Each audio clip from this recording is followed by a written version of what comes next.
Muka tak kisah, muka insya-Allah Allah akan bagi cantik kalau pakai kupiah. Yang kisahnya tentang kepala. Ya betul, kepala kita ada memang saiz bulat, ada yang saiz petak sikit, ada yang saiz bujur kan. Jadi kepala kita berbeza-beza. Jangan risau, kupiah ni yang specialnya dia tak ikut kepala pun. Kalau kepala petak tak boleh pakai, tak. Dia ikut kepada keselesaan. Jadi kalau kupiah ni dia selesa lah, alhamdulillah. Jadi kalau nak kisah kalau tentang saiz kepala, free size, nampak kalau kat belakang ni dia jenis standar belakang, saya akan pakai dekat belakang. Jadi tak kisah pun anda tak depan atau belakang. Jadi kalau anda pakai, dia akan jadikan kepala anda ringan lah.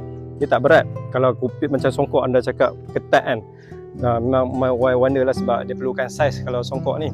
Kalau macam kupiah ni tak kisah pun tentang saiz kepala. Anda just ambil ikut saiz besar, ada saiz kecil, saiz besar. Tengok, minta dekat seller, ambil saiz besar, insyaAllah akan fit semua saiz kepala. Dan kalau anda rambut panjang, selesa insya-Allah. Kalau anda rambut pendek, ambil yang kecil sikit. Takut dia loose sangat kan. Tak kisah pun, keselesaan insya-Allah. Janji kita niat untuk amalkan sunnah.